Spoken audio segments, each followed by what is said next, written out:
Al-Karomah. Alhamdulillah pada malam hari ini kita tengah melaksanakan itikaf malam ke-23. Alhamdulillah atas berkat rahmat Allah Subhanahu wa taala kita dapat berkumpul di tempat ini dalam keadaan sehat walafiat. Tak lupa salawat serta salam tetap terlimpah curahkan kepada Nabi kita Nabi Muhammad sallallahu. Baik, sebelumnya perkenalkan saya Teguh sebagai MC yang akan memandu keberjalanan kegiatan itikaf pada malam hari ini. Alhamdulillah untuk kegiatan itikaf pada malam hari ini kita akan mendengarkan tausiah serta tahsin Quran. Dan alhamdulillah beliau sudah hadir di tengah-tengah kita. Yang pertama ada Kiai Haji Rifat Abi Syahid Al-Hafiz selaku Qori Internasional sekaligus pimpinan Pondok Pesantren Al-Falah Cicalengka. Kemudian ada Kiai Haji Ustadz Hadian Akbar selaku Qori Internasional juga Al-Hafiz Qori Internasional yang akan membacakan murotal. Kemudian untuk susunan acara pada malam hari ini akan dimulai dengan tausiah terlebih dahulu oleh Bapak Kiai Haji Ustadz Rifat Abi Syahid Al-Hafiz. Kemudian dilanjut dengan murotal. Kemudian setelah itu akan ada interaksi antara jemaah dengan pengisi acara itikaf pada malam hari ini. Kemudian diakhiri dengan sholat syukrul wudu, itu individual, kemudian sholat tahajud berjamaah. Baik, untuk keberkahan acara pada malam hari ini, kita awali dengan basmalah bersama-sama. Bismillahirrahmanirrahim. Kemudian kita akan lanjut ke acara inti pada malam hari ini, yaitu tausiah dari Bapak Kiai Haji Ustadz Rifat Abi Syahid Al-Hafiz dan Kiai Haji Hadian Akbar Al-Hafiz. Kepadanya saya persilahkan.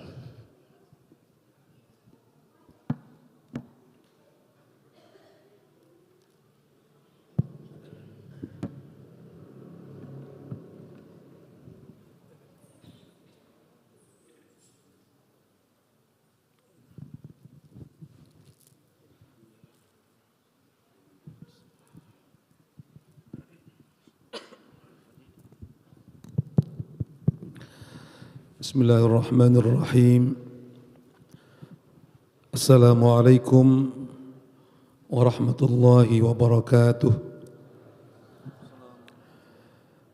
Innal hamdalillah nusalli wa nusallimu ala Rasulillah wa ala alihi wa ashabihi wa man tabi'a huda wa wala. La haula wa la quwwata illa billah. Amma ba'd. Rabbi shrah li sadri wa yassir li amri wahlul 'uqdatam min lisani yafqahu qawli. Subhanaka la ilma lana illa ma 'allamtana innaka antal alimul hakim. Sadaqallahul azim wa sadaqa rasuluhul habibul karim wa nahnu ala dhalika minasy syahidin wasyakirina. Walhamdulillah Rabbil Alamin. Hadratil muhtaramin, para alimin ulama, para ajengan, para asatidz wal ustadzat, para sesepuh, bini sepuh, khususil khusus pengarsa abah sepuh anu dipihormat, ingkang raka Ketua DKM Masjid Al-Karomah, para sesepuh anu aya di sabudeureun Masjid Al-Karomah, hadirin hadirat rahimakumullah. Puji syukur marilah kita panjatkan kepada Allah Subhanahu wa taala.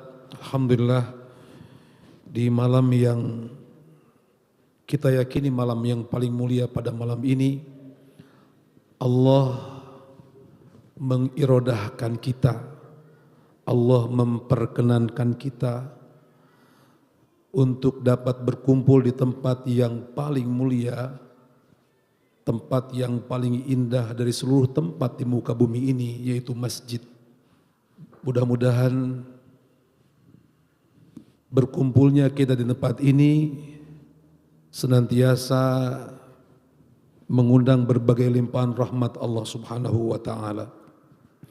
Salawat salam semoga terlimpah curah kehadiran junjungan kita habibana wa nabiyana wa maulana Muhammad sallallahu alaihi wasallam, kepada keluarganya, para sahabatnya, para tabi'in, para atba'it tabi'in, para ulama salafus salih, dan mudah-mudahan rahmat keselamatan Allah limpahkan kepada kita selaku umatnya hingga akhir zaman. Amin ya Allah ya Rabbal Alamin. Bapak Ibu yang saya hormati, satu kebahagiaan buat saya pribadi dengan Ustaz Hadian Akbar bisa hadir kembali di masjid ini atas undangan Ketua DKM Masjid Al-Karamah, dan malam 23 ini juga dapat bersama-sama dengan Bapak Ibu sekalian di tempat ini dalam rangka i'tikaf menjemput karunia Allah, berikhtiar menjemput rahmat Allah, rahmat yang terbesar bagi umat Rasulullah SAW yang bernama Lailatul Qadar. Mudah-mudahan ikhtiar ini senantiasa Allah kabulkan sehingga kita menjadi umat Rasulullah SAW yang mendapat karunia malam yang lebih hebat, malam yang lebih baik daripada 1000 bulan. Amin ya Allah ya Rabbal Alamin. Bapak Ibu yang berbahagia, bulan Ramadan adalah bulan yang paling mulia dari seluruh bulan yang Allah ciptakan di muka bumi ini. 12 bulan yang Allah ciptakan di muka bumi ini, maka bulan Ramadan adalah bulan yang termulia. Dan kemuliaan Ramadan seperti juga kemuliaan bulan-bulan yang lainnya. Bulan Maulid adalah bulan yang sangat mulia, karena pada bulan itu Allah lahirkan ke muka bumi ini makhluk yang paling mulia dari seluruh makhluk Allah Subhanahu wa taala, yaitu Rasul Muhammad sallallahu alaihi wasallam. Atau bulan Dzulhijjah yang juga Allah muliakan bulan itu, karena di bulan itu ada satu hari di mana rahmat Allah sangat dekat sekali dengan manusia di padang Arafah, dan karena mulia pada hari Arafah, Dzulhijjah adalah bulan yang mulia di hadapan Allah Subhanahu wa taala. Demikian pula dengan bulan Ramadan. Kemuliaan Ramadan adalah karena Allah menakdirkan ada satu malam di bulan itu, malam yang lebih hebat dari malam-malam yang lainnya, yang disebut dengan malam Lailatul Qadar.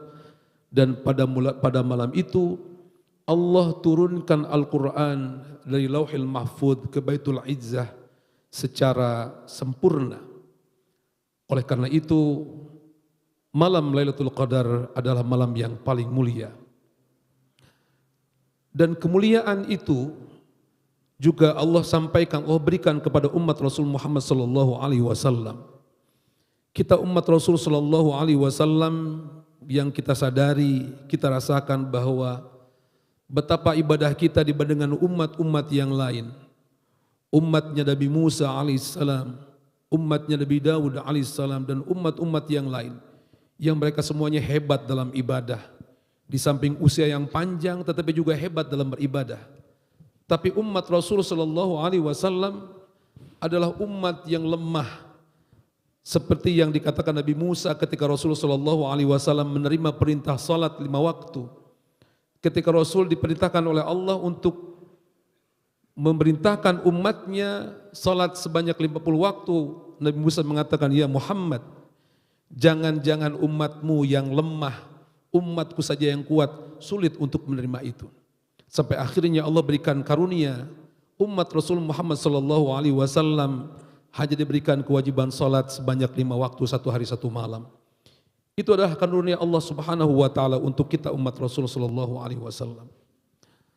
Ketika Rasul memohon kepada Allah karena umat-umat yang diberikan umur yang panjang dengan kekuatan untuk beribadah kepada Allah yang luar biasa, kemudian Allah memberikan karunia seperti halnya pahala bagi umat-umat sebelum Rasul sallallahu alaihi wasallam.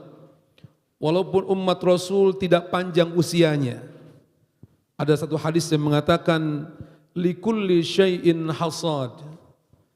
Segala sesuatu itu pasti ada panennya. Bapak Ibu kalau menanam padi pasti ada panennya. Usia menanam padi itu tidak lebih dari 3 atau 4 bulan. Kita pasti menuai padi. Kita menanam pohon apapun, apakah pohon tomat, buah tomat, cabai dan macam-macam, pasti ada panennya. Pun demikian dengan umat Rasul sallallahu alaihi wasallam. Allah melalui risalah Muhammad Rasul sallallahu alaihi wasallam mengatakan likulli syai'in hasad. Wa hasadu ummati, kata Rasulullah sallallahu alaihi wasallam, dan umatku satu saat akan dipanen oleh Allah Subhanahu wa taala melalui malaikat Israil alaihissalam. Artinya satu saat kita akan dipanen dan kembali kepada Allah Subhanahu wa taala dan mempertanggungjawabkan amal baik dan amal buruk kita di hadapan Allah Subhanahu wa taala. Dan kata Rasul sallallahu alaihi wasallam, wa hasadu ummati baina 60 wa 70. Dan umatku kelak akan dipanen oleh Allah Subhanahu wa taala antara usia 60 sampai dengan 70 tahun usianya. Oleh karena itu buat Bapak Ibu yang usianya 69 tahun, 11 bulan, 29 hari, KDW tama, bila keluar di masjid anu ngajemput. Karena itu memang hasadu ummati. Ketika lebih daripada 70 tahun, maka Allah sungguh telah memberikan karunia yang luar biasa kepada kita. Bahkan kata para ulama, upami orang gaduh sepuh, usianya sudah lebih dari 70 tahun, itu katanya doanya sudah banyak dijawab oleh Allah Subhanahu wa taala. Matak sing seueur nyuhunkeun doa kepada orang tua yang usianya sudah di atas 70 tahun. Tetapi bukan berarti tidak ada umat Rasul sallallahu alaihi wasallam yang dipanen oleh Allah di bawah usia 60 tahun. Tetapi kata Rasul Muhammad sallallahu alaihi wasallam, rata-rata umatku dipanen dalam usia 60 sampai dengan 70 tahun.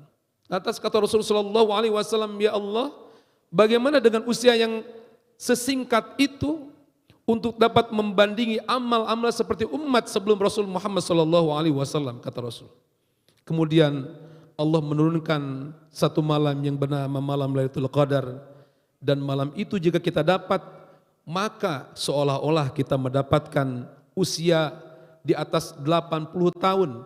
Yang usia 80 tahun itu sepanjang harinya dipakai untuk berpuasa dan beribadah kepada Allah Subhanahu wa taala, dan sepanjang malam 80 tahun itu kita terjaga dan beribadah kepada Allah Subhanahu wa taala.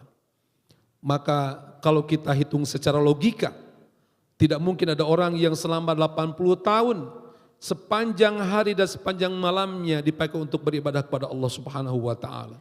Oleh karena itu dalam surah Al-Qadar Allah berfirman, "Inna anzalnahu fi lailatul qadr wa ma adraka ma lailatul qadr." Para mufassir mengatakan jika ada ayat yang setelahnya ada diiringi dengan kalimat wa ma adraka, dan apakah kamu tahu, Fa'idha ja'atis sakhah. Misalkan ada kalimat wa ma adraka, maka sesungguhnya kejadian itu adalah kejadian yang di luar nalar manusia. Seperti halnya malam Al-Qadar, ketika Allah memberikan pahala kepada kita dengan pahala seperti 1000 bulan, sesungguhnya di luar nalar manusia. Oleh karena itu berbahagialah kita pada malam ini dapat berkumpul bersama berikhtiar untuk menjemput malam Al-Qadar. Bapak Ibu yang berbahagia, kemuliaan Ramadan adalah kemuliaan yang karena di dalamnya Allah turunkan Al-Quran. Al-Quran yang sebagaimana kita maklumi adalah merupakan panduan dalam hidup kita, tuntunan kita, yang Allah berikan secara langsung kepada Rasul Muhammad SAW. Dan Al-Quran disampaikan tuntunan hidup kita. Al-Quran adalah merupakan i'jaz bagi Rasul Muhammad SAW atau mu'jizat bagi Rasul Muhammad SAW.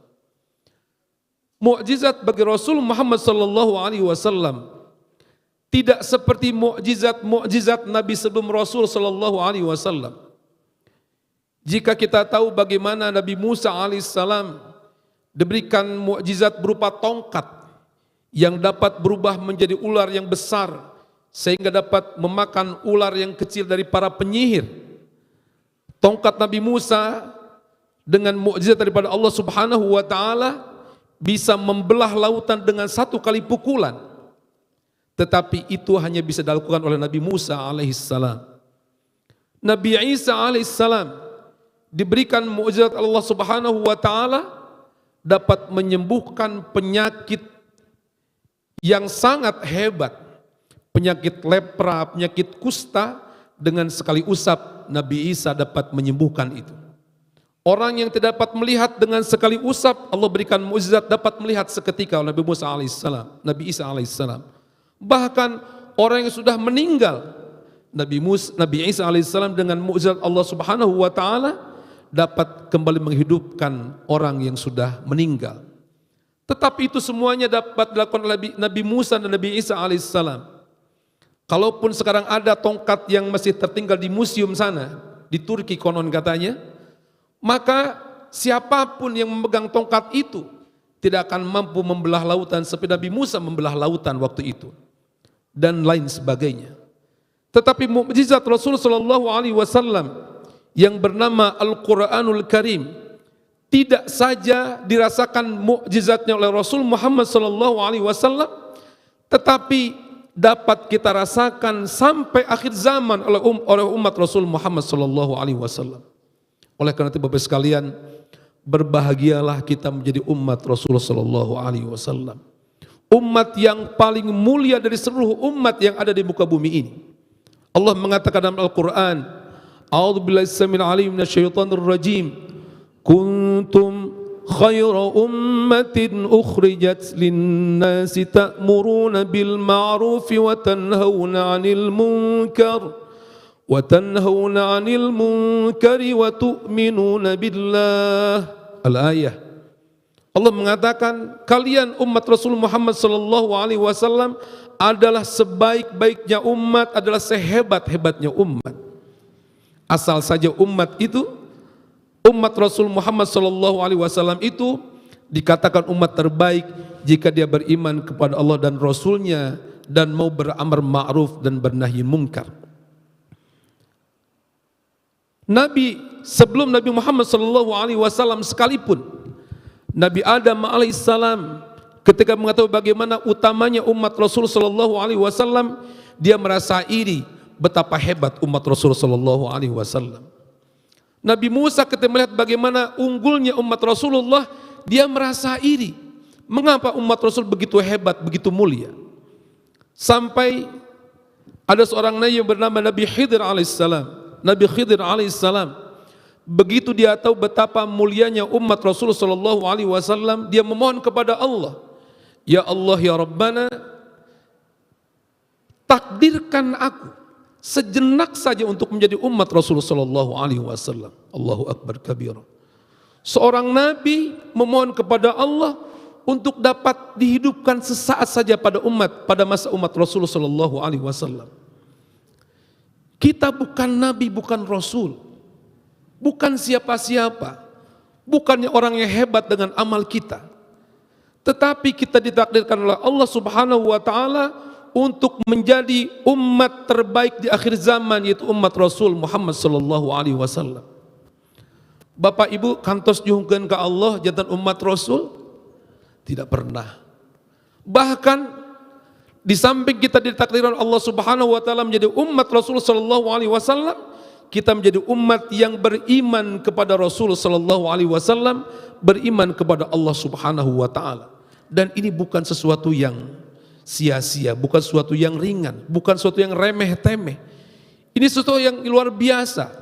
Bahkan para ulama mengatakan nikmat terbesar kita adalah kita menjadi orang yang beriman kepada Allah dan Rasul-Nya.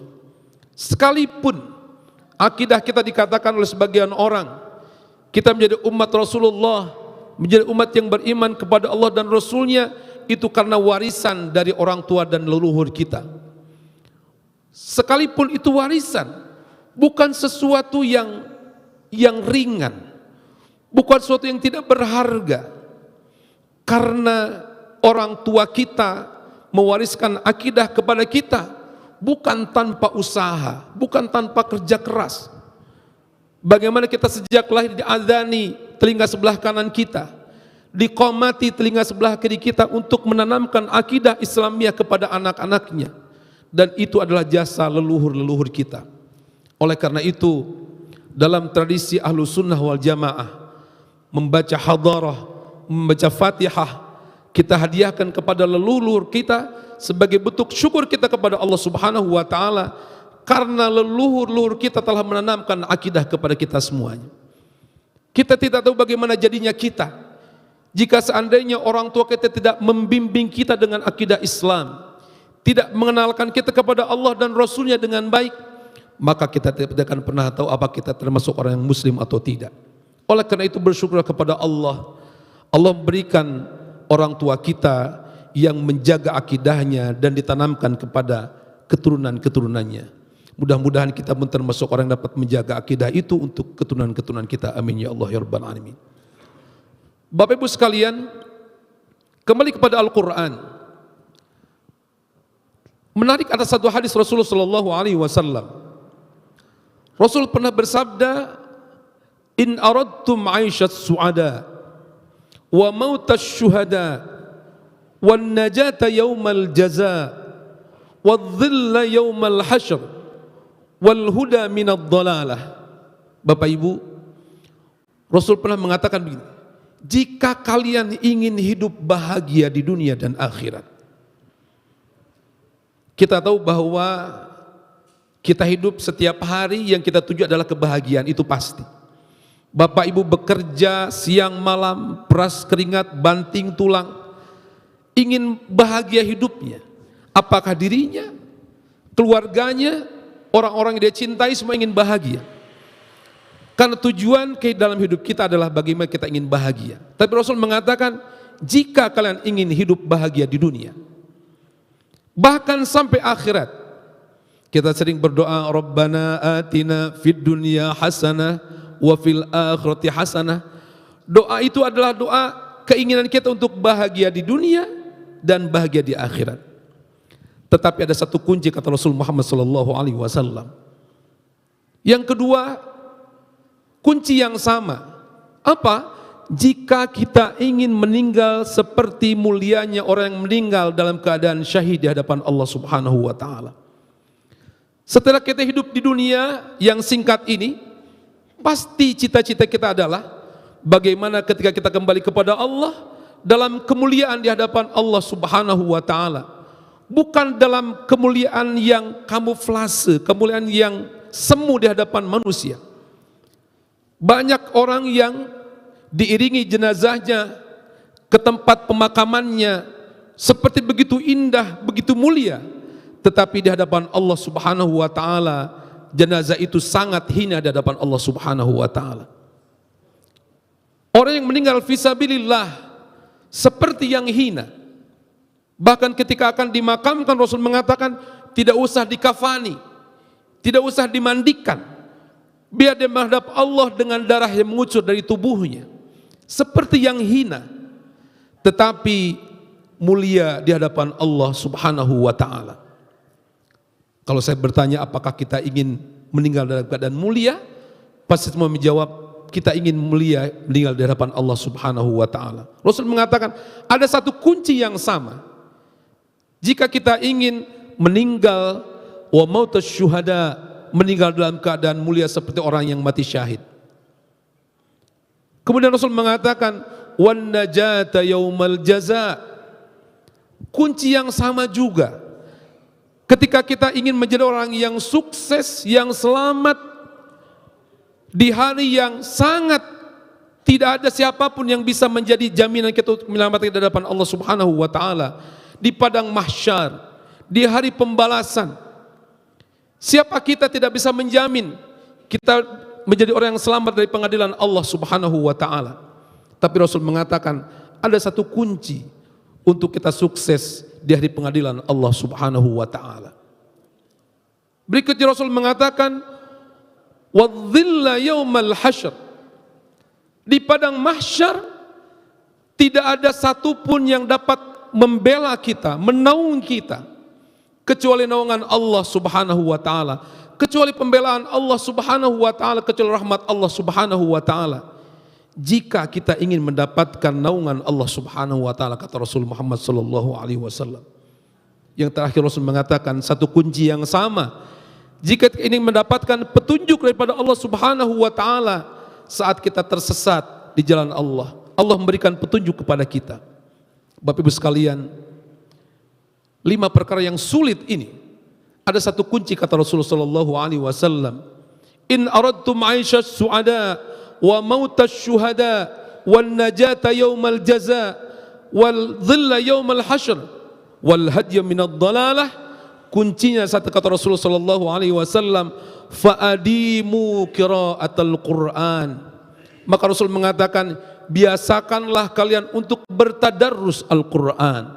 Biasakanlah kalian untuk membuka Al-Qur'an, membaca lembaran-lembaran Al-Qur'an, bertadabbur Al-Qur'an, berusaha untuk mengamalkan Al-Qur'an semampu yang kita mampu.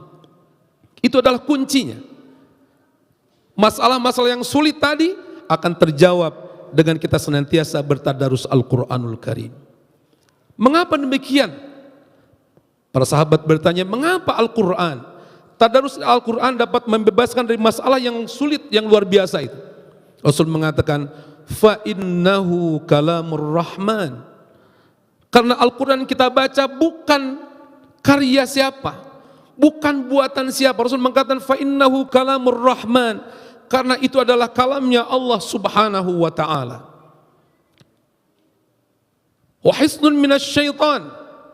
Kalam Allah akan menjadi benteng yang kokoh untuk kita tidak dapat tergoda dari godaan syaitanir rajim. Menjadi tameng yang kuat untuk kita tidak terjerumus kepada godaan hawa nafsu syaitanir rajim. Dan kata Rasulullah sallallahu alaihi wasallam, karena Al-Qur'an kalamur rahman fa innahu rajhanun fil mizan. Al-Qur'an akan menjadi pemberat amal kita nanti di yaumil mizan insyaallah. Bapak Ibu, biasakan membaca Al-Qur'an. Cintai Al-Qur'an sepenuh hati. Karena hanya umat Rasulullah sallallahu alaihi wasallam yang mendapatkan keutamaan yang luar biasa. Jika Nabi Musa alaihissalam ingin berbincang dengan Allah, ingin berbincang-bincang dengan Allah, Allah berikan kesempatan walaupun ada beribu hijab yang menghalangi Nabi Musa dengan Allah Subhanahu wa taala. Tidak demikian dengan umat Rasulullah sallallahu alaihi wasallam.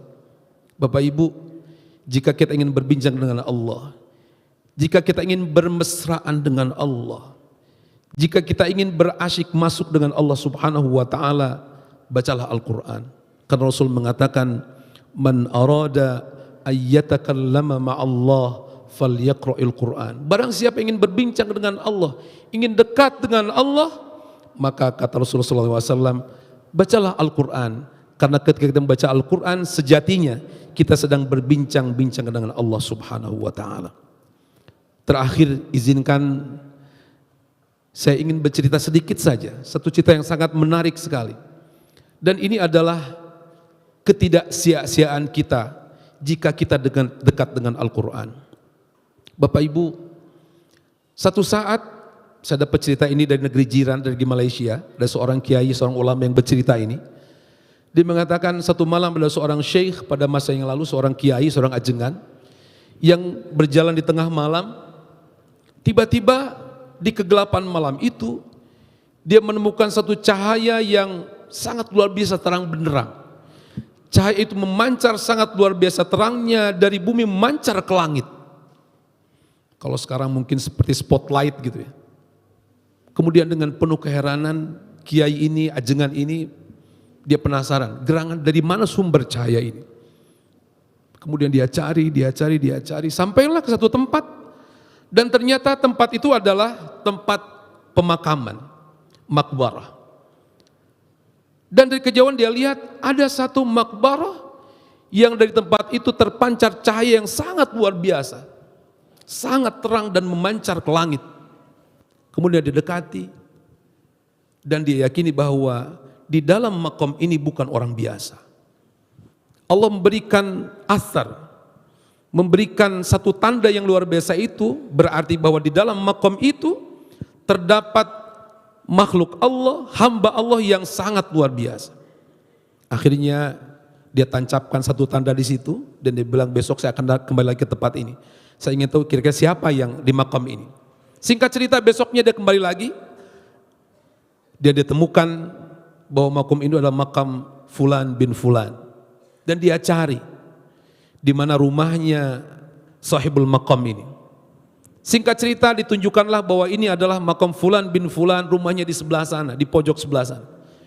Dia datangi rumah itu dan ternyata Bapak Ibu bukan rumah mewah, bukan rumah yang sigrong kata orang Sunda bilang, tapi rumah yang sangat sederhana. Mungkin mendekati gubuk rumahnya. Kemudian kiai ini datang ke tempat itu dan dia mengetuk pintu, assalamualaikum. Dijawab oleh yang punya rumah, seorang perempuan yang memasuki usia tua. Waalaikumsalam, silakan kiai datang. Berbincanglah kiai itu, kemudian sampai kepada satu perbincangan, dia katakan, wahai ibu, wahai fulana, saya tadi malam mendapatkan satu pengalaman yang luar biasa. Dia ceritakan semua pengalamannya, dia katakan, apakah betul makam itu adalah makam suami ibu? Dia katakan, betul, itu makam suami saya yang baru meninggal beberapa hari yang lalu. Kemudian kiai mengatakan, tolong ceritakan kepada saya. Karena saya melihat bahwa ada tanda yang luar biasa itu, dan saya yakin suami ibu bukan suami yang biasa. Suami ibu suami yang luar biasa amaliyahnya kepada Allah Subhanahu wa taala sampai Allah berikan tanda sehebat itu. Tolong ceritakan kepada saya kira-kira apa amal apa yang sering dilakukan oleh suami ibu sehingga mendapatkan kemuliaan seperti itu.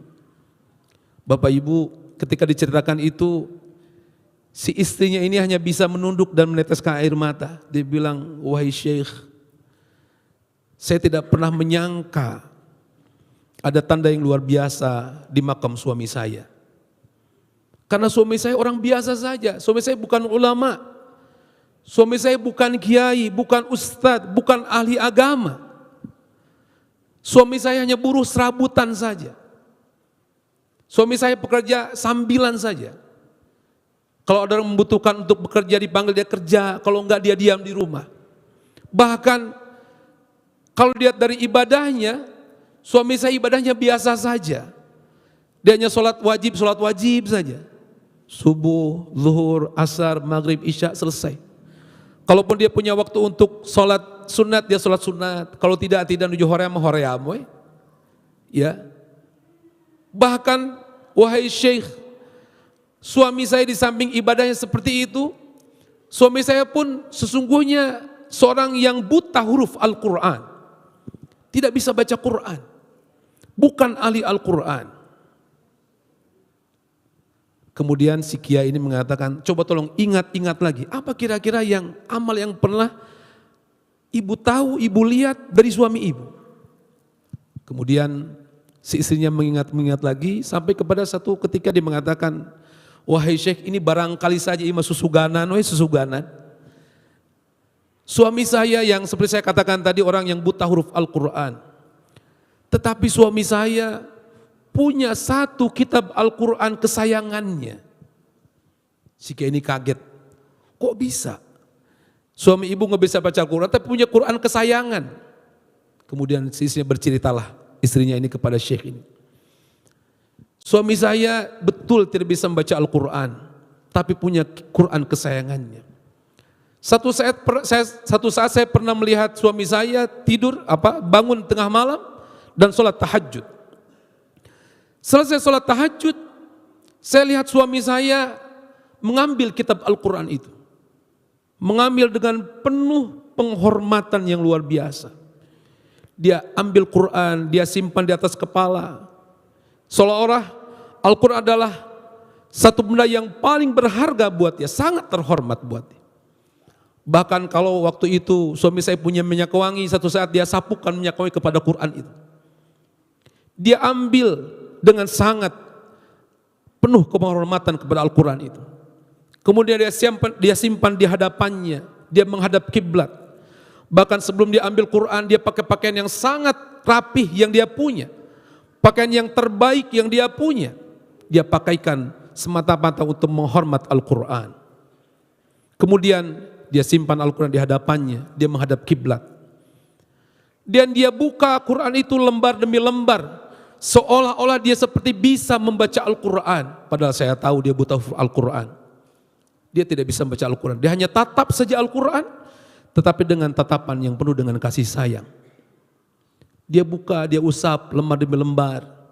Sampai satu ketika saya melihat suami saya meneteskan air matanya, dan tetesan air matanya membasahi lembar demi lembar Al-Quran. Kemudian, wahai Syekh, satu saat itu pun saya dengar suami saya berkata, saya dengar perkataannya dengan sangat jelas. Dia mengatakan kepada Al-Quran, seolah dia berdialog dengan Al-Quran. Dia mengatakan, wahai Al-Quran, engkau tahu aku adalah orang yang buta huruf Al-Quran. Aku tidak bisa membacamu Al-Quran, padahal engkau adalah kalamullah, engkau adalah kalamur Rahman. Betapa besar pahala orang yang bisa membaca Al-Quran. Satu huruf Al-Quran Allah berikan pahala 10 kebaikan. Bahkan satu dari kebaikan itu Allah lipat gandakan menjadi 10, menjadi 100 kebaikan. Betapa hebat orang bisa membaca Al-Quran. Tapi Al-Quran, Allah takdirkan aku tidak dapat membacamu. Tidak bisa membaca huruf demi huruf. Kalam Allah, kalamullah. Tetapi Al-Quran, sambil terisak meneteskan air mata, dia mengatakan, wahai Quran, walaupun aku tidak bisa membacamu, wahai Al-Quran, tapi saksikan olehmu Al-Quran, aku adalah orang yang sangat cinta kepadamu. Aku cinta kepadamu dengan sepenuh cinta, lebih cinta daripada diriku sendiri dan keluargaku, kata orang itu. Allahu Akbar kabir. Bapak Ibu, begitu cinta kepada Al-Quran walaupun dia tidak bisa membaca Al-Quran. Apa kata Syekh tadi? Wahai fulanah, tolong ambilkan Quran yang jadi kesayangan suami itu. Kemudian diambillah Al-Quran itu, diberikan kepada Syekh ini. Dan dia buka, ternyata betul Qurannya sudah sangat lusuh sekali, seperti yang sering dibaca oleh orang yang bisa membaca Al-Quran. Dan ketika dibuka, Bapak Ibu sekalian, terlihat titik-titik bekas air mata suami yang sudah meninggal itu. Seketika si Syekh ini bertakbir, bilang, Allahu Akbar. Saksikan wahai ibu, saya menjadi saksi di hadapan Allah Subhanahu wa Ta'ala bahwa kemuliaan suami ibu yang dimakamkan dengan tanda cahaya yang luar biasa itu adalah merupakan akibat daripada dia mencintai Al-Quranul Karim. Balasan Allah karena dia mencintai Al-Quranul Karim. Bapak Ibu, jika orang yang cinta saja begitu besar, Allah berikan kemuliaan dengan athar seperti itu, dengan tanda seperti itu, apatah lagi orang-orang yang bisa membaca Al-Quran, orang yang bisa bertadabbur Al-Quran, orang yang bisa mengamalkan Al-Quran semampu yang dia mampu. Mudah-mudahan dari cerita ini menjadi inspirasi buat kita bahwa mencintai Al-Quran tidak akan sia-sia. Allah akan berikan balasan yang luar biasa. Jadilah kita keluarga Allah baik di dunia pun di akhirat. Rasul mengatakan, lillahi ahlin. Allah punya keluarga yang khusus, kata Rasulullah SAW. Siapa keluarga Allah? Siapa yang terdekat dengan Allah? Jika kita diakui oleh orang yang mulia sebagai keluarganya, kita sangat bahagia. Bapak Ibu diangkat jantan keluarganya Pak Jokowi, pasti senang gitu. Diakui sebagai keluarga yang mulia oleh orang kaya, pasti senang. Apalagi kita diakui sebagai keluarga Allah Subhanahu wa Ta'ala, betapa gembiranya kita. Dan Allah punya keluarga yang khusus. Kata Rasulullah SAW, lillahi ahlin, Allah punya keluarga. Sahabat bertanya, wahai Rasulullah, wa ma ahlullah, siapakah keluarga Allah itu? Kemudian Rasul menjawab, ahlul Quran hum ahlullah wa khassatuh. Keluarga Allah adalah orang-orang yang dekat dengan Al-Quran, orang yang senantiasa membaca Al-Quran, orang yang mencintai Al-Quran, orang yang cinta kepada ahli Quran, orang yang cinta saja Allah berikan tanda sehebat itu. Mudah-mudahan kita semuanya menjadi ahli Quran, menjadi keluarganya Allah Subhanahu wa taala. Bahkan kata Rasulullah SAW, bahkan tidak saja ahlullah tapi wa khassatuh, orang yang dispesialkan oleh Allah Subhanahu wa taala di sisi Allah Subhanahu wa taala. Bapak yang berbahagia, mudah-mudahan dari apa yang saya sampaikan ada guna manfaatnya. Di sebelah saya, seperti juga yang dulu pernah kita berjumpa, ada seorang hamba Allah, Kang Hadian Akbar, yang secara lahiriah kita melihat seperti orang yang tidak sempurna secara lahiriah. Tetapi sesungguhnya Allah menciptakan Kang Hadian sesempurna ini.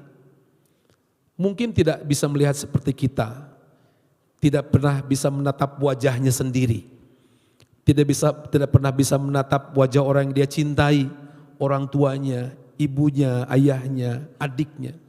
Bahkan Kang Hadian sudah punya istri, sampai hari ini nggak tahu wajah istrinya kayak apa. Tetapi ketajaman mata hatinya lebih tajam dari mata lahiriahnya. Bapak Ibu, jika kita punya mata lahiriah yang bisa menatap apapun, bahkan Al-Quran kita bisa tatap sesuka kita, sepuas apapun yang kita mau. Tetapi Allah tidak mentakdirkan Al-Quran yang kita tatap itu sampai di dalam hati kita. Tetapi Kang Hadian Akbar tidak punya mata lahiriah, tetapi mata batiniahnya mampu menyimpan Al-Quran di dadanya sebanyak 30 juz. Tidak seperti kita yang punya mata lahiriah, yang kadang-kadang satu surat pun nempel di kepala, keluar di masjid, ketebak angin, lengit deui gitu. Kang Hadian sampai ke hatinya. Dan inilah sejatinya ahlullah, inilah keluarga Allah. Dekatlah dengan keluarga Allah. Kenapa saya banggakan demikian? Karena bukan saya yang membanggakan, Allah yang membanggakan. Mudah-mudahan Kang Hadian dijaga keistiqomahannya dalam menjaga Al-Quran. Bahkan punten Pak DN, Pak Abah, Kang Hadian ini pernah satu malam bermimpi dengan ayah. Dan itu anugerah Allah Subhanahu wa taala. Di dalam mimpi Allah takdirkan Kang Hadian bisa melihat di mimpi itu wajah ayah. Padahal Kang Hadian berpuluh tahun bergaul dengan ayah, dekat dengan ayah, tidak pernah tahu seperti apa muka ayah. Karena mata lahiriahnya tertutup. Tetapi ketika Allah mentakdirkan bisa bermimpi satu malam dengan ayah. Dalam mimpi itu Kang Hadian dipanggil oleh ayah, Kang Hadian kadia.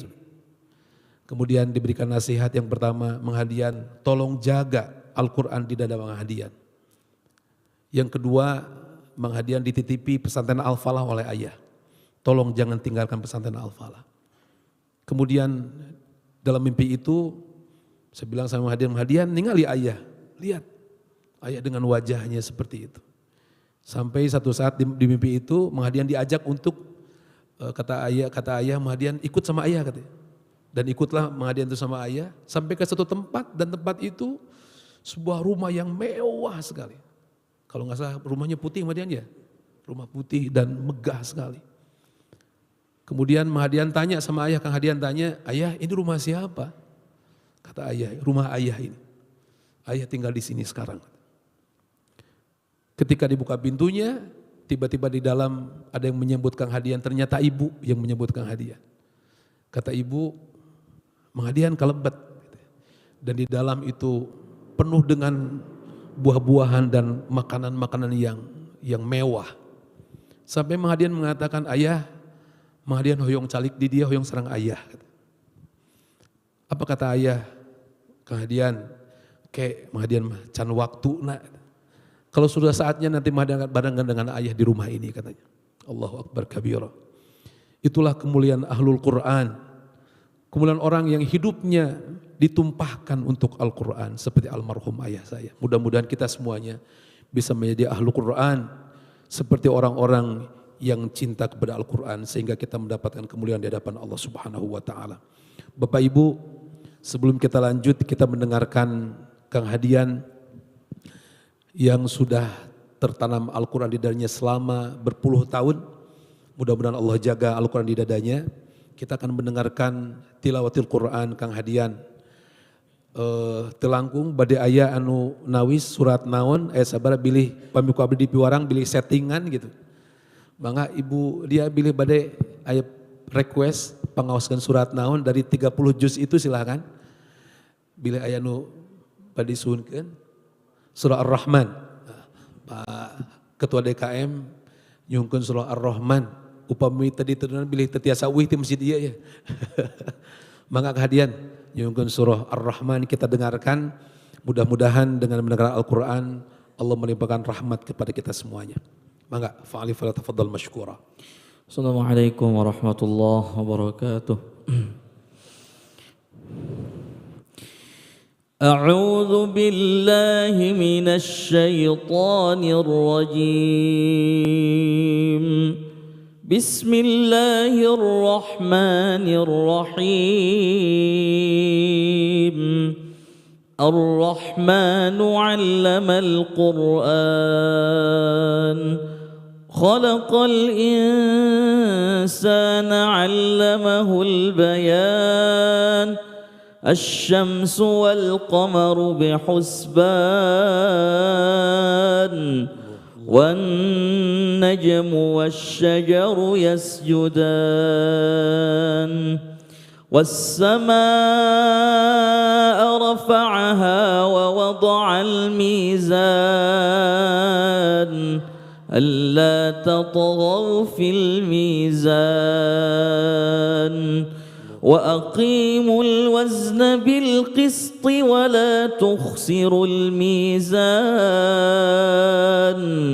والأرض وضعها للأنام فيها فاكهة والنخل ذات الأكمام والحب ذو العصف والريحان فبأي آلاء ربكما تكذبان خلق الإنسان من صلصال كالفخار وخلق الجان من مارج من نار فبأي آلاء ربكما تكذبان رب المشرقين ورب المغربين فبأي آلاء ربكما تكذبان مرج البحرين يلتقيان بينهما برزخ لا يبغيان فبأي آلاء ربكما تكذبان يخرج منهما اللؤلؤ والمرجان فبأي آلاء ربكما تكذبان وله الجوار المنشآت في البحر كالأعلام فبأي آلاء ربكما تكذبان كل من عليها فان ويبقى وجه ربك ذو الجلال والإكرام فبأي آلاء ربكما تكذبان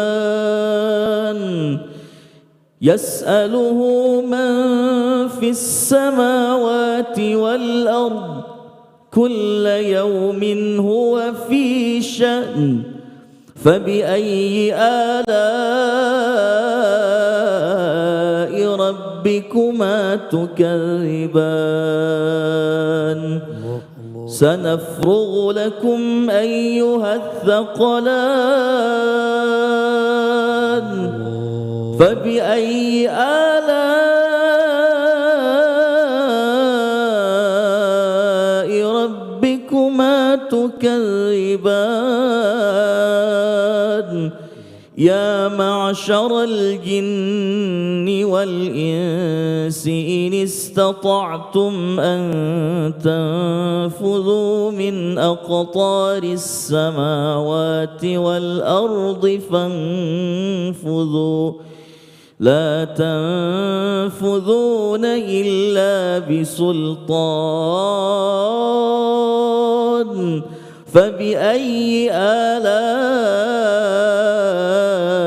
ربكما تكذبان يرسل عليكما شواظ من نار ونحاس فلا تنتصران فبأي آلاء ربكما تكذبان فإذا انشقت السماء فكانت وردة كالدهان فبأي آلاء ربكما تكذبان فيومئذ لا يسأل عن ذنبه إنس ولا جان فبأي آلاء ربكما تكذبان يعرف المجرمون بسيماهم فيؤخذ بالنواصي والأقدام فبأي آلاء ربكما تكذبان هذه جهنم التي يكذب بها المجرمون يطوفون بينها وبين حميم آن فبأي آلاء ربكما تكذبان ولمن خاف مقام ربه جنتان فبأي آلاء ربكما تكذبان ذواتا أفنان فبأي آلاء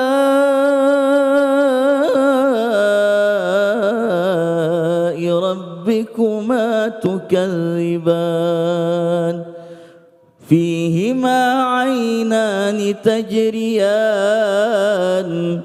فبأي آلاء ربكما تكذبان فيهما من كل فاكهة زوجان فبأي آلاء ربكما تكذبان متكئين على فرش بطائنها من استبرق وجنى الجنتين دان فبأي آلاء ربكما تكذبان فيهن قاصرات الطرف لم يطمثهن إنس قبلهم ولا جان فبأي آلاء ربكما تكذبان كأنهن الياقوت والمرجان فبأي آلاء ربكما تكذبان هل جزاء الإحسان إلا الإحسان فبأي آلاء ربكما تكذبان ومن دونهما جنتان فبأي آلاء ربكما تكذبان مدهامتان فبأي آلاء ربكما تكذبان فيهما عينان نضاختان فبأي آلاء ربكما تكذبان فيهما فاكهة ونخل ورمان فبأي آلاء ربكما تكذبان فيهن خيرات حسان فبأي آلاء ربكما تكذبان حور مقصورات في الخيام فبأي آلاء ربكما تكذبان لم يطمثهن إنس قبلهم ولا جان فبأي آلاء ربكما تكذبان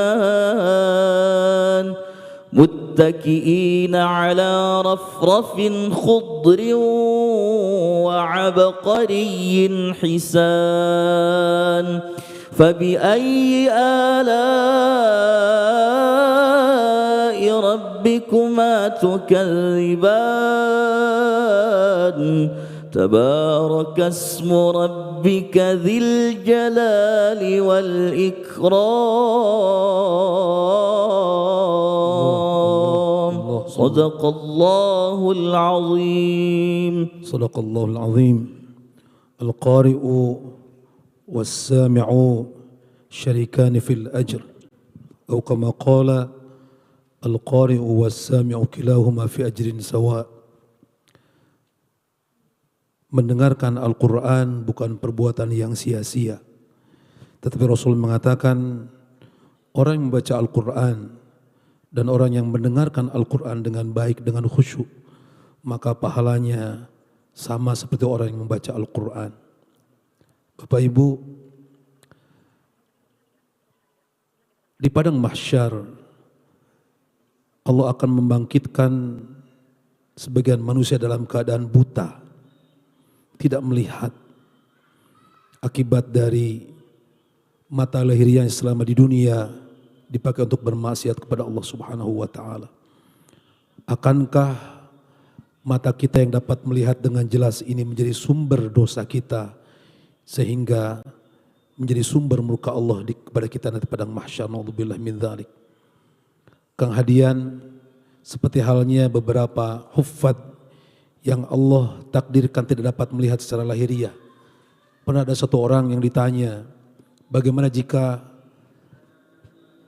kamu yang tidak melihat dan hafal Al-Quran, ada orang berbaik hati akan menyembuhkan kamu supaya dapat melihat. Dia mengatakan, saya tidak mau dilakukan itu, karena saya takut ketika saya dapat melihat dunia ini, Al-Quran akan lari dari hati saya. Dan itu juga yang saya ceritakan Bang Hadian. Beliau nyaman dengan kondisinya saat-saat kali ini karena Allah titipkan Al-Quran di dadanya. Mudah-mudahan ini menjadi motivasi kita. Paling tidak, walaupun kita tidak hafal Al-Quran, kita menjadi pecinta-pecinta Al-Quran yang senang untuk bertadarus Al-Quran, sehingga kita menjadi ahli Quran dari sisi orang yang senantiasa bertadarus Al-Quran. Bapak Ibu, mudah-mudahan kehadiran Kang Hadian menambah motivasi kita untuk semakin giat untuk belajar Al-Quran. Jangan pernah padam hati kita untuk belajar Al-Quran. Jika kita merasa khawatir punya anak yang tidak bisa bahasa Inggris, yang tidak bisa matematika, fisika, kimia, sehingga kita menyewa guru-guru dan membayar mahal, tetapi kita tidak pernah khawatir anak-anak kita tidak bisa membaca Al-Quran, padahal sesungguhnya itu nanti yang dimintai pertanggungjawaban pada Allah Subhanahu wa taala. Pertanggungjawaban orang tuanya tidak bisa mengajarkan Al-Quran kepada anak-anaknya. Karena itu perintah Rasulullah sallallahu alaihi wasallam, "Addibu auladakum bi thalathi khisalin, bi hubbillah wa hubbi nabiyyikum wa hubbi ali baitih wa qiraatil Quran." Ajarkan anakmu 3 hal: cinta kepada Allah dan Rasulnya, cinta kepada keluarga Rasulullah sallallahu alaihi wasallam, dan ajarkan membaca Al-Quran. Jangan-jangan di hadapan Allah kita dinilai sebagai orang yang durhaka kepada anak kita karena kita tidak bisa mengajarkan Al-Quran. Kalau kita tidak mampu mengajarkan, masih banyak para ustadz, para kiai, para ajengan, pesantren-pesantren Al-Quran yang bisa dijadikan oleh kita untuk dapat anak kita didik oleh mereka supaya bisa membaca Al-Quran. Dan anak kita kelak tidak menjadi sumber fitnah kita di akhirat. Naudzubillah min dzalik. Rasul mengatakan, "Idza qara'a as-sabiyyu bismillahirrahmanirrahim, bara'ah." Ketika ada seorang anak yang bisa membaca bismillahirrahmanirrahim, membaca Al-Quran dengan baik, maka sesungguhnya anak itu telah Allah jauhkan dari murkanya Allah Subhanahu wa taala. Wa bara'atun li abawaihi, dan anak itu telah menjauhkan orang tuanya dari kemurkaan Allah Subhanahu wa taala. Wa bara'atun li muallimihi, dan anak itu telah menjauhkan gurunya untuk jauh dari murkanya Allah Subhanahu wa taala. Kalau istilah ayah saya, kalau ada orang tua yang sedang disiksa di neraka, disiksa dalam barzakh, ketika anaknya sudah bisa membaca Al-Quran, maka Allah akan membebaskan orang tuanya yang sedang disiksa itu karena anaknya sudah mampu membaca Al-Quran. Mudah-mudahan anak-anak kita membaca Al-Quran sehingga menjadi orang-orang yang dapat membebaskan kita dari murkanya Allah Subhanahu wa taala. Sebelum kita akhiri, insya Allah setelah ini kita akan bersama-sama meneruskan amal baik kita, amalia kita malam ini. Setelah kita mendengar Al-Quran yang luar biasa, yang dengan mendengarkannya kita mendapatkan pahala, tidak usah takut Bapak Ibu kalau ada yang mengatakan, kenaon maca Quran teu bisa ngamalkeun mah siga monyet ngagugulung kalapa, cenah gitu. Saya bilang kalau ada orang yang bisa ngomong saja tidak bisa baca Quran, itu seperti monyet katinggang kalapa. Nah, mending mana? Mending monyet ngagugulung kalapa, monyet katinggang kalapa, ya. Mending jantan jalmi nu tuang kalapa weh daripada jantan monyet mah. Ya. Insya Allah dapat banyak manfaat, dapat banyak rahmat malam ini. Nanti kita lanjutkan setelah ini untuk kita bersama-sama melaksanakan. Mungkin ada sesuatu yang tidak populer, Bapak Ibu mungkin pernah dengar atau baru dengar, ada sholat syukril wudu. Kita akan melaksanakan sholat syukril wudu, karena sholat ini ternyata yang membawa sahabat Rasulullah SAW, Bilal bin Rabah, sebelum dia meninggal, sendalnya terus ayat di surga Allah Subhanahu wa taala. Ketika Rasul bertanya kepada Bilal, wahai Bilal, amaliyah apa? Sehingga engkau belum sampai ke surga, sendalmu sudah duluan ke surga. Bilal mengatakan, ya Rasulullah, saya tidak punya amal yang hebat, kecuali saya tidak pernah lepas dari wudu, dan setelah saya wudu, saya sholat bersyukur kepada Allah, Allah memberikan kesempatan saya untuk bisa berwudu. Allah masih memberikan saya anggota tubuh yang bisa diwudui. Gaduh keneh rarai bisa diwuduan, panangan diwuduan, sampean diwuduan, dan saya bersyukur kepada Allah dengan sholat syukril wudu. Ini sholat yang tidak dilaksanakan Rasulullah, tapi Rasul mengamini sholatnya Bilal bin Rabah, sehingga itu termasuk sunnah Rasulullah Sallallahu Alaihi Wasallam. Mudah-mudahan kita menjadi orang yang ahli wudu dan senantiasa dapat melaksanakan sholat syukril wudu. Setelah itu mungkin kita dapat melaksanakan sholat hajat 2 rakaat. Silahkan nanti Bapak Ibu secara masing-masing sholat syukril wudu, niatnya nawaitu syukril wudu atau sholatul wudu, sunnatul wudu lillahi ta'ala. Niat abdi netepan sunnat wudu 2 rakaat. Dan setelah itu kita akan melaksanakan sholat tahajud. Pamirada cangkel sakedik teu nanaon, satahun sakali. Da urang mah tara unggal dinten kiki antenya. Satahun sakali. Insyaallah kita melaksanakan sholat tahajud. Dalam sholat tahajudnya kita spesialkan malam ini. Upami orang tepan tahajud, osok tahajud mangan eta netepana eta we kuliah kulhu. Nah, kuliah kulhu. Malam ini kita sholat tahajud insyaallah dipimpin oleh Kang Hadian dan diimami secara jahar. Kalau ada yang bertanya, nah geuning sholat sunat tahajud jamaah teu nanaon. Sampai ulama yang membolehkan sholat tahajud berjamaah. Nanti ke sholat tahajudnya akan membaca surah Yasin. Selama sebanyak 4 rakaat 2 kali salam. Ini saya dapat ijazah dari almarhum ayah saya. Ketika saya tanya, ya naon hasiatna, urang pat sok kitu wae pamina teh naon kanggo naon ieu? Kata ayah saya, ulah nanyakeun hasiatna rasakeun we cenah gitu. Dan ternyata luar biasa Bapak Ibu, salat tahajud dengan membaca Yasin itu 1 khataman Yasin. Di samping Yasin kata Rasulullah, qalbul Quran Yasin. Yasin itu adalah hatinya Al-Quran. Intinya Al-Quran adalah surah Yasin. Anu ulah maca Yasin wae. Quran teh Yasin wah hantem nu sanesna henteu. Eta ge ulah. Jadi pamit tahajud mos Yasin itu tahajud yang spesial. Insyaallah nanti kita akan diimami oleh Kang Hadian dan di akhir kita akan baca doa bersama. Sebelum itu bila aya nu panasaran Kang Hadian, ieu teh nya apal Quran teh gitu. Bisa aya earphone dina ieuna cepilna teu aya tuh udah bersih Kang Hadian mah. Bila anu bade naros, saya buka silahkan, saya kesempatan dari ibu-ibu 1, dari bapak-bapak 1. Ini mungkin yang selalu kita lakukan juga pada tahun-tahun yang lalu ya. Mun bila anu penasaran keneh, hoyong naroskeun ieu nu hese ulah nu gampil. Itu ya. Mangga untuk karena Kang Hadian ini juga punya kelebihan yang luar biasa yang tidak dimiliki oleh kelebihan para hufad yang lain. Apa? Beliau mutskin rokmul ayah, jumlah ayatnya. Jangan pamiroskeun surah Al-Qasas ayat 35. Nah, teu disebatkeun ayatna.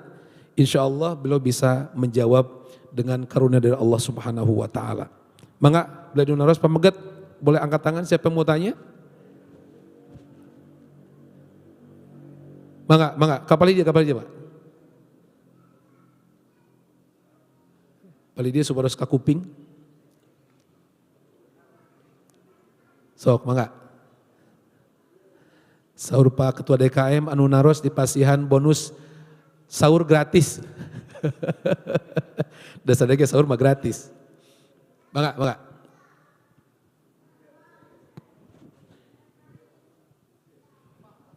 Mangga. Waalaikumsalam. Naroskeun ieu ka Kang Hardian dina Al-Qur'an ya ayyuhalladzina amanu ayat saberiji kitu. Assalamualaikum warahmatullahi wabarakatuh.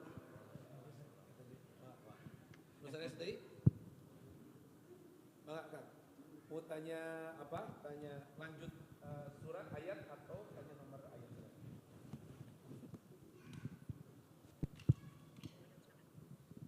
Assalamualaikum warahmatullahi wabarakatuh. Assalamualaikum warahmatullahi wabarakatuh. Saya Hendy dari Pemagarsari Ciparai. Ingin bertanya kiat-kiat bagaimana cara menghafal Al-Quran 30 juz itu gitu. Sekian pertanyaan saya. Assalamualaikum warahmatullahi wabarakatuh. Seperti tadi juga, kiat-kiat seperti apa atau bagaimana untuk menghafal Al-Quran? Ya, sekian pertanyaan saya. Assalamualaikum warahmatullahi wabarakatuh. Ibu-ibu mangga. Ya ini ada satu lagi. Ada, mangga. Berdiri.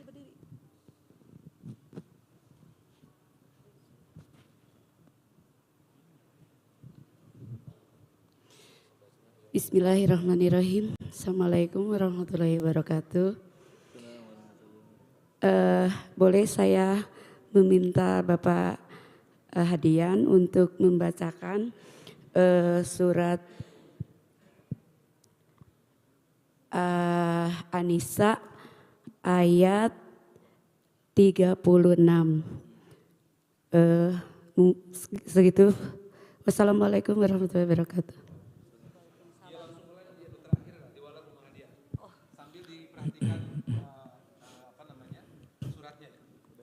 An-Nisa 36.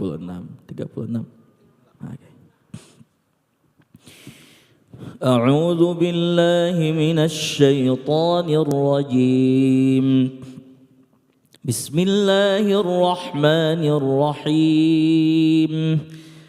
واعبدوا الله ولا تشركوا به شيئا وبالوالدين إحسانا وبذي القربى واليتامى والمساكين والجار ذي القربى والجار الجنب والصاحب بالجنب وابن السبيل وما ملكت أيمانكم إن الله لا يحب من كان مختالا فخورا. Leres eta ayatna? Leres ya, ada leres memang ayatnya seperti itu. Itu kita tidak ditanya melanjutkan bacaan, tetapi ditanya nomor ayatnya. Perhatuskeun deui Bu Aina, dalam ayat itu perhatuskeun deui, coba dilihat. Kemudian tolong baca 5 ayat setelahnya. 5 ayat setelah ayat 36. فكيف إذا جئنا من كل أمة بشهيد وجئنا بك على هؤلاء شهيدا. Ya, leres deh Bu? Leres. 5 ayat setelah itu. Dan punten bukan karena kebetulan saya teringat ayat ini fakaifa idza ji'na min kulli ummatin bisyahidin wa ji'na bika ala haula'i syahida adalah ayat yang mampu meneteskan air mata Rasulullah sallallahu alaihi wasallam. Rasul mah Bu pami hoyong hiburan sok nyuhungkeun sahabatna untuk membaca Al-Qur'an. Janten saya orang pami hoyong hiburan teh pangnyetelkeun lagu dangdut gitu. Rasul itu minta sahabatnya Abu Musa al-Ash'ari atau Abdurrahman bin Auf untuk dipanggil Rasulullah dan membacakan Al-Quran dan menjadi hiburan Rasulullah SAW. Ketika sampai kepada ayat itu, Rasul mengatakan hasbuk, sudah. Dan ketika sahabat melihat Rasulullah, fa'idzan ainahu tadrifan. Dan ternyata Rasul sedang meneteskan air mata. Sahabat bertanya Rasulullah, mengapa engkau berhenti dalam ayat ini dan engkau menangis? Kata Rasulullah SAW, betapa berat ayat itu. Di saat umat-umat yang lain tidak mampu ditolong oleh Nabi dan Rasulnya, maka hari itu aku akan menjadi saksi mereka di hadapan Nabi dan Rasul yang lain. Betapa berat Rasulullah waktu itu, dan ayat ini menyadarkan tentang syafaatul uzma Rasul Muhammad SAW. Leres ayatnya, tanya 5 ayat setelahnya. Ayeuna menghadian 5 ayat sebelum nu tadi. Sebelum ayat 36, 5 ayat sebelumnya. In tajtanibu kaba'ira ma tunhauna anhu nukaffir ankum sayyiatikum wa nudkhilkum mudkhalan karima. Leres teu? Leres deui wae nya. Mudah-mudahan ini menjadi motivasi kita bahwa Al-Quran itu sesungguhnya mudah dihafal. Ngan urangna nu hoream. Quran mah gampil. Allah mengatakan walaqad yassarnal Qur'ana lidzikri fahal mim mudzakir. Gampil Quran mangan urang nu hoream. Jantan sanes sesah tapi urang anu hoream. Siga urang bade ngagaleun barang awis, sanes awis urang teu gaduh artos. So ieu mah awis. Sanes awis urang nu kirang artos gitu. Al-Quran ge sanes sesah dihafal, tetapi kita yang malas untuk menghafalnya gitu ya. Nah kemudian saya persilakan Mahadian untuk menjawab yang tadi. Mung pertanyaan yang pertama, ya walidina amanu namanya ngaharewos, pilarnya dengan internet cenah gitu. Ya walidina, hurufnya, ayatnya, ayat bahasa. Mang Mahadian menjawab pertanyaan yang tadi. Baik. Bismillahirrahmanirrahim. Ya ayyuhalladzina amanu. Kalimat panggilan, kalimat seruan untuk orang-orang yang beriman. Dalam Al-Quran disebutkan sangat banyak, sarang can kaetang ku abdi mah gitu. Tapi kalimat munada, kalimat panggilan bagi orang-orang kafir, ya ayyuhalladzina kafaru menghiji di surat Tahrim ayat 7. Nah, ya ayyuhalladzina kafaru tidak ada di ayat lain kecuali dalam surat Tahrim ayat ke-7. Ya ayyuhalladzina amanu urang etang heula. Eta nu kahiji. Kiat-kiat menghafal. Saya dulu sering bertanya kepada guru saya. Saya punya guru Kiai Haji Ahmad Farizi Al-Hafidh. Saya sering bertanya, saya manggilnya Abi. Abi, bagaimana kiat-kiatnya supaya segera bisa hafal Quran? Jawabannya satu, ngapalkeun. Hiji. Yang kedua, Abi bagaimana caranya kiat-kiatnya supaya hafalan lancar, rajin ngaji, dah. Nggak ada yang lain. Hiji hayang hafalnya ngapalkeun. Yang kedua, pingin lancar hafalan Quran sering ngaji. Dua. Dan ada satu kaidah mengatakan ini menjadi pegangan dan menjadi prinsip bagi saya pribadi dalam menghafal dan menjaga hafalan Quran. Ada satu kaidah mengatakan qalilun qarra khairun min katsirin farra. Sedikit yang dibaca, sedikit yang dihafal itu lebih baik daripada terburu-buru, tergesa-gesa ingin segera hafal Quran. Setelah itu membaca banyak-banyak, menghafal, menambah ziyadah hafalannya banyak-banyak, setelah itu hilang lari hafalan Qurannya. Itu tidak baik. Yang baik itu sedikit-sedikit, perlahan-lahan, sehari nambah sekian ayat, tidak banyak-banyak, tapi apa? Yang lebih adalah menjaga hafalannya. Maka saya pernah sering katakan, ziyadah hafalan itu sunnah, tapi menghafalnya menjadi sebuah kewajiban bagi kita setiap hari. Ya, mengulangnya menjadi kewajiban bagi kita setiap hari. Menambah hafalannya sunnah. Karena untuk apa kita menghafal Quran banyak-banyak, hafal 5 juz, 10 juz, 30 juz dalam kurun waktu yang hanya singkat 3 bulan, bahkan maaf, ada satu komunitas yang mengadakan menghafal Quran 1 bulan atau 30 hari hafal 30 juz. Ada tidak yang seperti itu? Ada. Tapi saya katakan anugerah. Tidak semua bisa dipukul rata, semua bisa hafal Quran dalam waktu 1 bulan 30 juz. Ya, ini semua 30 juz. Dan saya pernah menghadiri dan menjadi pembicara di acara wisuda tersebut. Saya katakan begini, Bapak Ibu sekalian dan seluruh para wisudawan wisudawati tahfidz pada saat ini, saya katakan menghafal Quran itu yang terpenting bukan cepatnya, tapi bagaimana hafalan Quran itu betul-betul kalau menurut bahasa guru saya Kang Haji Rifat, mutqin. Hafalannya kuat. Nah, bukan cepat tapi kuat hafalannya. Itu yang mesti dicari. Satu ketika pun saya pernah diundang mengisi seminar di depan Wakil Gubernur Kalimantan Timur waktu itu. Dihadiri oleh beliau dan beberapa bupati yang ada di Kalimantan Timur. Saya mengisi seminar. Sebelumnya saya ditelepon oleh panitia. Ustaz Hadian, antum saya undang ke Kalimantan Timur. Kata saya, acara apa? Seminar Quran. Apa temanya? Antum sampaikan bagaimana tips cara cepat menghafal Quran. Saya langsung di situ menyampaikan dengan tegas, Pak, kalau Bapak mencari pembicara untuk menyampaikan tips cara menghafal Quran cepat, Bapak salah orang. Karena prinsip dalam menghafal Quran bagi saya bukan cepat menghafal Quran, tapi bagaimana perlahan-lahan tapi hafalan itu bisa lama-lama melekat dalam hati.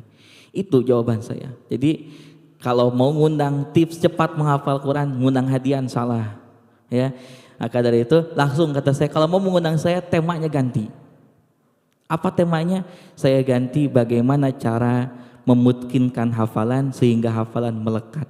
Nah itu caranya. Bagaimana cara hadian menghafal Quran? Cara saya menghafal Quran, karena saya ini menggunakan Quran Braille, Quran yang hurufnya timbul lalu kita raba. Kalau ada sebagian teman-teman bilang hadian eta Quran naon cenah. Quran Braille nasi gasireum. Bilang siga sireum dah memang titik-titik. Padahal itu kalau memang dipelajari ada rumus-rumusnya. Rumusnya menggunakan angka. Nah, jadi cara menghafal Quran saya tidak sama seperti orang pada umumnya. Kalau pada umumnya mungkin per halaman, per lembar. Kalau saya tidak, patokan saya ayat. Makanya itulah salah satu jawaban kenapa hadian bisa hafal Quran dengan nomor ayat. Karena patokan saya sehari itu menghafal Quran bukan halaman, bukan lembar patokan, tapi patokannya nomor ayat. Inilah salah satu jawabannya. Terlebih dari itu, saya sering kali menjawab, hadza min fadli rabbi liyabluwani aashkuru am akfur. Ya. Terus juga cara saya menghafal Quran bagaimana? Saya membagi 21 kali dibagi 3. Jadi 7 kali pertama, 7 kali kedua, 7 kali ketiga. 7 kali pertama itu masih bin nadhar, masih menggunakan Quran, memegang mushaf. Terus diulang-ulang sampai si lisan itu terbiasa membaca ayat itu. 7 kali kedua mulai buka tutup Quran. Kadang ragu, kadang sudah yakin. Nah 7 kali ketiga itu sudah mulai pemantapan. Sudah mantap. 21 kali dibagi 3. Itu cara menghafal saya. Kapan waktunya? Waktunya yang pertama ketika qiyamul lail. Karena menghafal Quran di waktu malam itu lebih cepat. Kalau siang 1 jam dapat 1 halaman, kalau malam 1 jam dapat 2 sampai 3 halaman. Yang saya rasakan begitu. Nah, jadi beda dan kesannya berbeda. Inna nasyi'atal lail hiya asyaddu wat'aw wa aqwamu qila. Lebih berkesan dan lebih kuat bacaan Quran di malam hari itu. Nah, terus waktu menghafal saya malam hari, terus ba'da subuh karena persiapan setoran, lalu ba'da asar sore, dan waktu waktu duha, ba'da zuhur, itu saya gunakan untuk memurajaah hafalannya. Berapa juz satu hari? Satu hari kalau hafalannya baru 5 juz, satu hari 1 juz. 10 juz naik 2 juz. 20 juz naik 3 juz. 30 juz berarti sehari 5 juz. Bagaimana caranya? 1 minggu sekali, per pekan itu harus khatam 30 juz. Jadi sebulan 4 kali khatam. Kalau Ramadan, karena Ramadan saya tahu pahalanya berlipat ganda dalam membaca Quran, terlebih lagi syahrul Ramadan unzila fihil Quran, diturunkannya Quran, maka dari itu saya memperbanyak baca Quran. Saya membiasakan minimal Ramadan 5 sampai 7 kali, bahkan 10 kali khatmil Quran. Itu kebiasaan saya. Mudah-mudahan istiqomah, mohon doa dari semuanya. Wallahu a'lam bishawab. Barade ngapal Quran? Carana terus semangat tadi itu cenah 21 kali orang boro-boro ngapalkeun nama cenah ge baliut kenehnya. Tapi teu sawios ya. Kalaupun bukan kita, siapa tahu anak cucu kita menjadi ahli Quran ya. Menghadian dengan dunia Qurannya, orang mah cinta wae ke ahli Quran gitu ya. Insya Allah Allah memberikan pahala yang berlipat ganda juga. Tadi kata Bang Hadian, upami hoyong ngapal Quran yang ngapal gitu. Sehingga bapak mau hoyong tuang gitu.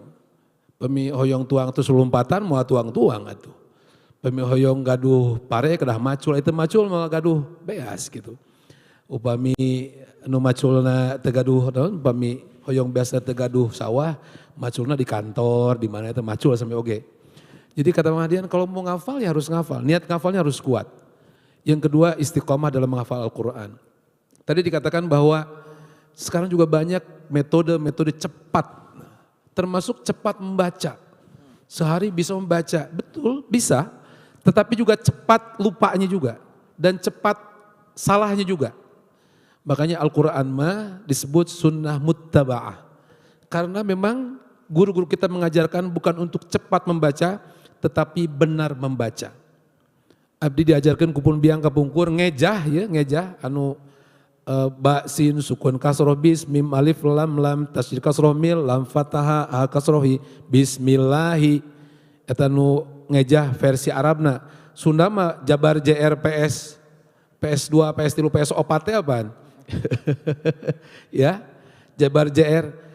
Ngejah itu saya dulu oleh ibu saya 10 juz ngejah. Canggel mah canggel, tetapi itu yang kemudian memperkuat lisan kita untuk thiqah dalam membaca Al-Quran. Oleh karena itu bukan cepatnya tetapi benar membaca. Termasuk juga orang yang menghafal Quran. Banyak yang dia khatam menghafal tadi itu 1 bulan 30 juz. Eta pamit keluar di ruangan ketebak angin leungit deui hafalanana. Tapi kalau kayak Mahdian insya Allah Al-Qurannya tertanam di dalam hati, terhujam di dalam hati sehingga tidak mudah untuk keluar dari hati. Dan insya Allah itulah yang disebut dengan hafalan yang mutqin yang saatnya nanti akan memberikan syafaat kepada orang yang dicintai di hadapan Allah Subhanahu wa taala. Mudah-mudahan para putra orang, kalaupun tidak kita, tetapi mudah-mudahan anak cucu kita menjadi para ahli Quran, penghafal Quran. Maka Akang pilih bade terus.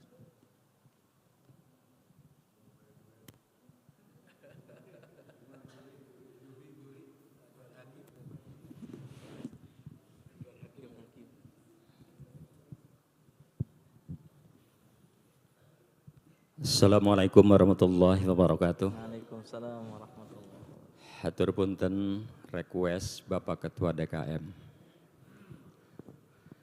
Insyaallah sim kuring mah moal naroskeun bade tadarus bersama weh.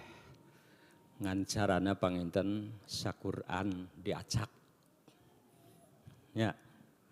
Supados mutkinna kuatna hafalan Al-Ustad Kang Hadian kauning aku ibu yen beliau bukan hafal ecek-ecek. Cekap Kang Dian panginten sim kuring saayat biasanya abis saayat teraskeun sareng Kang Hadian saayat oge engke sebatkeun 2 ayat teh surat naon ayat sabaraha. Siap Kangnya? Insyaallah. A'udzu billahi minasy syaithanir rajim. Bismillahirrahmanirrahim. ولا تقولوا لمن يقتل في سبيل الله أموات بل أحياء ولكن لا تشعرون ولنبلونكم بشيء من الخوف والجوع ونقص من الأموال والأنفس والثمرات وبشر الصابرين. Al-Baqarah 154-155. Alhamdulillah. Bismillahirrahmanirrahim. Alladzina ينفقون في السراء والضراء والكاظمين الغيظ والعافين عن الناس والله يحب المحسنين. والذين إذا فعلوا فاحشة أو ظلموا أنفسهم ذكروا الله فاستغفروا لذنوبهم ومن يغفر الذنوب إلا الله ولم يصروا على ما فعلوا وهم يعلمون. Ali Imran 134-135. Bismillahirrahmanirrahim. Qul innani hadani rabbi ila siratim mustaqim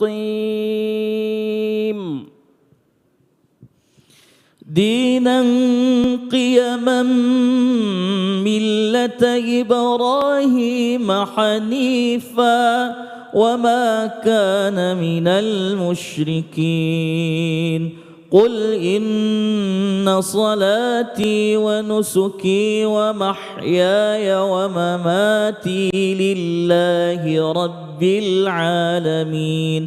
Al-An'am 161-162. Bismillahirrahmanirrahim. Innamal mu'minuna alladzina idza dzukirallahu wajilat qulubuhum wa idza tuliyat alaihim ayatuhu وَإِذَا تُلِيَتْ عَلَيْهِمْ آيَاتُهُ زَادَتْهُمْ إِيمَانًا وَعَلَى رَبِّهِمْ يَتَوَكَّلُونَ. الَّذِينَ يُقِيمُونَ الصَّلَاةَ وَمِمَّا رَزَقْنَاهُمْ يُنْفِقُونَ. Al-Anfal 2-3. Bismillahirrahmanirrahim. Wa minal laili fatahajjad bihi nafilatan laka asa an yab'athaka rabbuka maqaman mahmuda. Wa qur rabbi adkhilni mudkhala sidqin wa akhrijni mukhraja sidqin waj'al li min ladunka sultanan nasira. Al-Isra 79-80. Bismillahirrahmanirrahim. Walaqad zayyana as-samaa'a ad-dunya bimasabiha wa ja'alnaha rujuman lisyayatin wa a'tadna lahum 'adzabas sa'ir. Walilladzina kafaru birabbihim 'adzabu jahannam wa bi'sal masir. Al-Mulk 5-6. Bismillahirrahmanirrahim. Alladzi yuwaswisu fi sudurin nas minal jinnati wan nas. An-Nas 5-6. Shadaqallahul azim.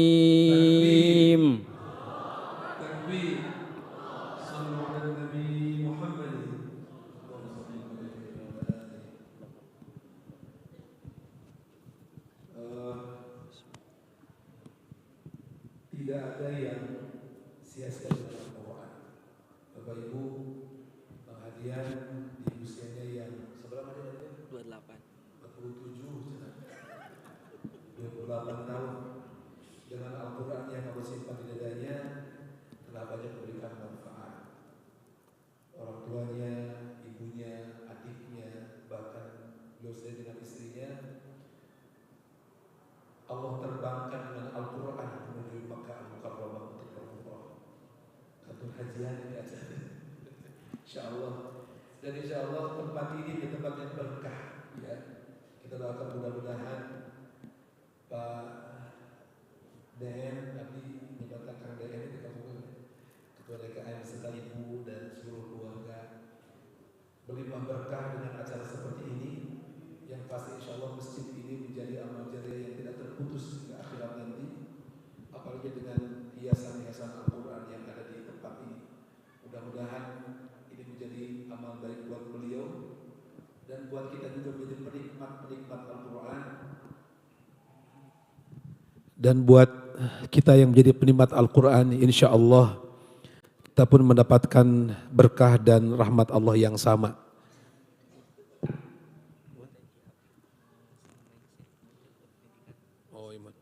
Ya. Itu mungkin yang dapat disampaikan pada malam ini. Terakhir, Kang Hadian mohon doa restu, ya, mohon doa restu dari semuanya. Sanes pada nikah deui da atos nikah nama. Mohon doa restu itu beliau insya Allah dalam waktu dekat akan menyelesaikan sekolah S2-nya. Dan ini juga support dari Pak Ketua DKM. Tuh, coba apal Quran, coba S2-nya. Orang mah coba Pak Baliut ngawas Quran, coba te SHJ acan. Ya tapi itulah anugerah Allah berikan kepada beliau. Tidak banyak makhluk Allah, hamba Allah diciptakan seperti Kang Hadian. Tetapi inilah yang menjadi paku bumi di dunia ini untuk tidak cepat mendapatkan azab Allah Subhanahu wa taala. Beliaulah orang yang setiap hari tidak pernah kering lidahnya dalam membaca Al-Qur'an. Tadi saurkeun upami 30 juz minimal sadinten 5 juz. Gitu ya. Kalau 5 juz abdi alhamdulillah apal teh mung 5 juz kirang salembar bikin kain ajengan ya tacan beres salembar di tacan beres gitu. 5 juz kirang salembar. Kang Hadian 30 juz sehari minimal murojaahnya adalah 5 juz. Gitu ya. Urang mah apal henteu juz jamu we sing juz alpukat. Tapi insyaallah sekali lagi jalur untuk mendapatkan rahmat Allahnya cari jalur yang lain. Apa jalurnya? Jalur pecinta Al-Quran. Kata Rasulullah SAW, Allah Subhanahu wa Ta'ala mengatakan, la tadkhulu min babin mutafarriqin wa dukhulu min abwabin mutafarriqah. Jangan upami aya hiji panto heurin ulah panto eta wae, cari pintu yang lain. Upami panto rahmat Allah urang rada hese tina panto ngapal Quran, urang mah tinu cinta ahli Quran we gitu ya. Dari membiayai orang yang sedang menghafal Al-Quran, bisa jadi kita menjadi orang dekat dengan Allah, wali-wali Allah. Cari pintu-pintu yang lain. Upami hoyong jadi Allah teh hese jalurnya jalur ajengan, teu naon. Orangnya ahli maksiat pun akan mendapatkan rahmat Allah, bahkan menjadi wali Allah. Asal apal pantokna. Orang yang ahli maksiat akan menjadi wali Allah apabila masuk melalui pintu taubatan nasuha. Orang yang kaya bisa menjadi wali Allah asal dia bisa masuk melalui pintu kedermawanan. Orang yang menjadi pejabat bisa menjadi wali Allah asal dia bisa berlaku adil kepada masyarakatnya. Itulah pintu-pintu untuk mendapatkan rahmat Allah Subhanahu wa taala. Doakeun Kang Hadian mudah-mudahan sing enggal rengse kuliahna dan cita-citanya tinggi. Beliau ingin sekolah S3 juga. Mudah-mudahan mendapatkan bimbingan daripada Allah Subhanahu wa taala.